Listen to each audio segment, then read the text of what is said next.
Hello world! It's me Doji. Welcome back sa aking YouTube channel. Sa previous video ko guys, tinuro ko sa inyo kung paano mag-for loop, okay? Ano yung for loop at paano mag-for loop. Ngayon naman pag-aaralan natin paano at para saan yung while loop, okay? Gamit pa rin natin yung Java programming language. Medyo mahirap siyang ipaliwanag sa salita lang, so dediretso na tayo agad sa compiler. Openin niyo yung mga compiler na gamit niyo. At sa ngayon guys, ang gamit ko is itong online GDB, isa siyang online compiler, okay? As you can see guys, blanco yung compiler dito kasi gusto ko makita ninyo step by step kung paano talaga yung gagawin ko at ano yung mga gagawin ko, okay? So first of all, paliwanag ko muna. So ano ba yung while loop? So nung nakaraan pinaliwanag ko yung for loop, loop na definite. Kumbaga, pwede mong iset kung ilang beses mong gustong umulit yung code. Ikaw yung magde-decide kung ilang beses mo siya gusto mag-rotate or magpabalik-balik, mag-iterate, mag-loop, o ano man tawag mo dyan, mag-repeat. Ngayon, sa while loop naman guys, parang ganun din siya, okay? Pwede mo ring iset kung ilang beses siya mag-loop, pero meron ding instances na hindi mo alam kung hanggang kailan siya mag-loop, okay? So parang may instances na pwedeng maging undefined or hindi ka sure, di ba? Unspecific, hindi mo alam kung kailan siya mag-i-stop. So mamaya, papakitaan ko kayo ng example kung paano gawin yan, okay? So ngayon, gagawa tayo ng program na magde-demonstrate para makita natin kung paano ba ito ginagamit. Dahil Java programming language yung gamit natin, wala nang patumpik-tumpik guys. Siyempre, lagi natin minimension yung public class natin. Uy, ayan, public class. Tapos, pangalanan natin yung public class natin na main. So nakita nyo yan, main.java. So main yung name ng class natin. Curly braces. Sa loob niyan, ilalagay natin yung public.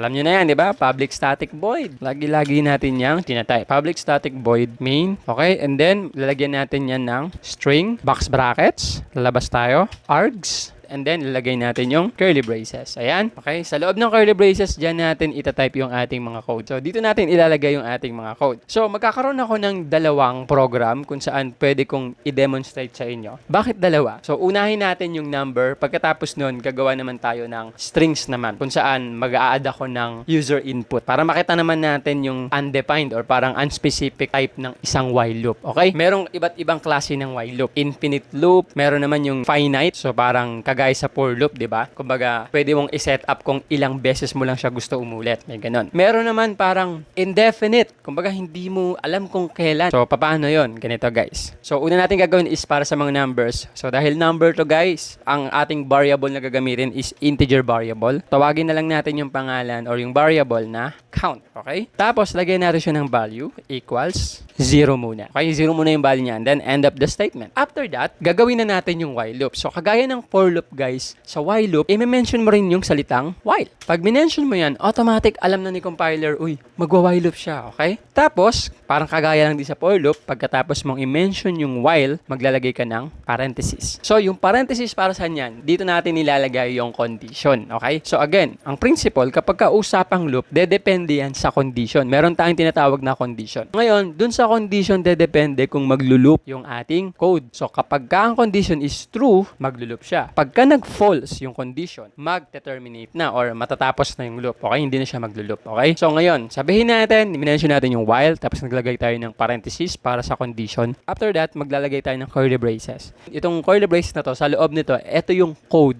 or yan yung mga code na maglo-loop kapag ka-true yung ating parenthesis or yung ating condition. Okay? So, for example, sample na tayo. Siyempre, meron na tayong variable. Ang value niya is 0. So ngayon, ang goal natin, papakita ko muna sa inyo papaano yung infinite loop. Sabihin natin na yung variable natin na si count, which is ang value niya is 0, di ba? Si count ay less than 5. True or false? Siyempre, true. Kasi yung count, ang value niya is 0. Less than ba siya sa 5? Yes, true. So, dahil true, mag-execute ngayon yung code dito sa loob ng curly braces. Sabihin natin, ang code na ilalagay ko dito is print infinity and beyond. Yan. Ngayon guys, pag nirun ko to, dahil true yung ating condition, ito, maglo-loop yan na maglo-loop. Ibig sabihin, paulit-ulit yan, non-stop. Okay? Unlimited. I-run natin. Check natin.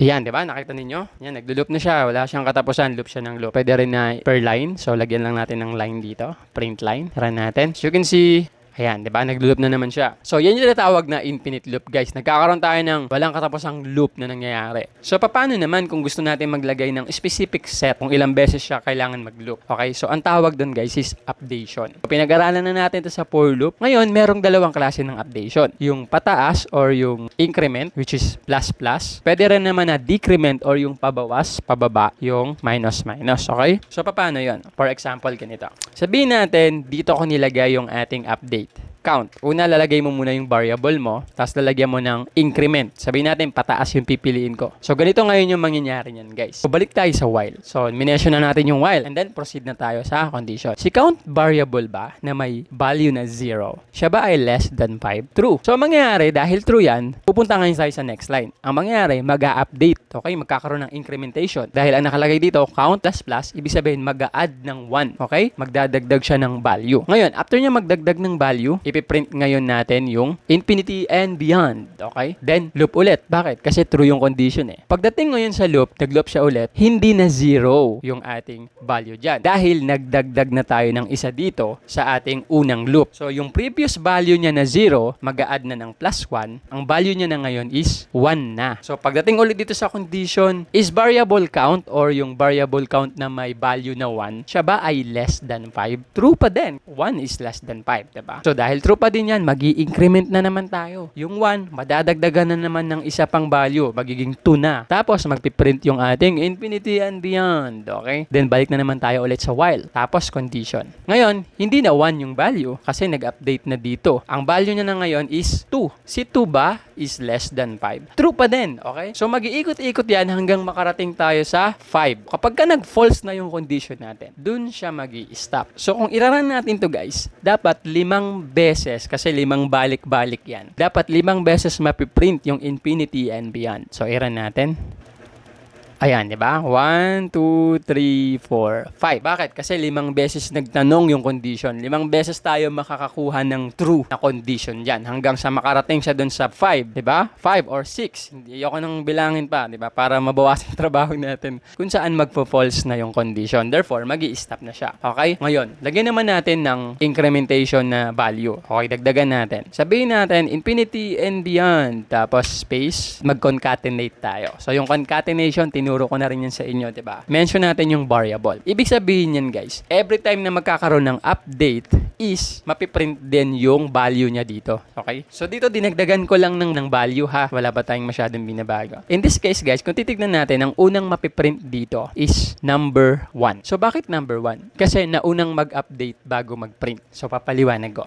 Punta tayo sa while. Nag-run tayo sa while, okay? Tapos, punta tayo sa condition. Ngayon, yung condition natin, si variable count ba, which is siyempre, ang value niya muna is 0. Si variable count ba na may value na 0 is less than 5? Less than 5 ba yung 0? Oo. So, ang mangyayari, true. Ibig sabihin, magraran ngayon yung code na nandito sa loob ng curly braces. So, dahil ang nauna is yung updation, mag-update siya, ibig sabihin, 0 plus 1 is 1. Bago niya ipiprint, okay? Tapos, mag-lulup na naman tayo. O, ang value niya na dito is hindi na 0, 1 na. Si 1 ba is less than 5? True pa din. Mag-update ulit. 1 plus 1 is 2. Kung titignan ninyo, guys, ang mauunang mag-print dito is value na 1. Okay? Kasi nag-update muna siya, nag-add muna siya ng isa bago siya nag-print. So, i-run natin. Dapat, ang lalabas dito, infinity and beyond, 1. Tapos yung sunod, 2, 3. Okay? So, run natin.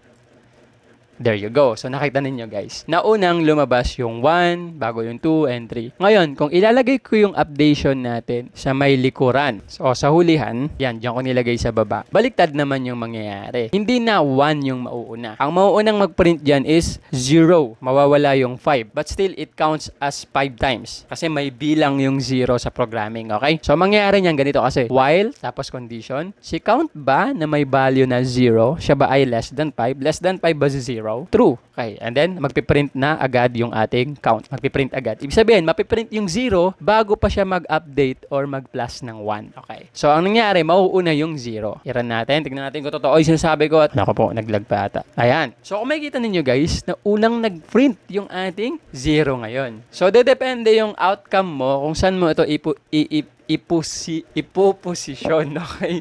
Yan, nabubulol na ako. Kung saan mo ito ipoposisyon, di ba? Pinakita ko na sa inyo yung infinite loop. Ito naman yung merong sukat or merong definite na set kung ilang beses siya maglo-loop. Ito is integer. So, ang next na pag-aaralan naman natin is paano naman kung strings yung gagamitin natin, okay? So, para mabigyan ko kayo ng example, guys, buburahin muna natin to. Itong laman ng ating main method. Kasi kailangan pa rin natin yung public class, eh.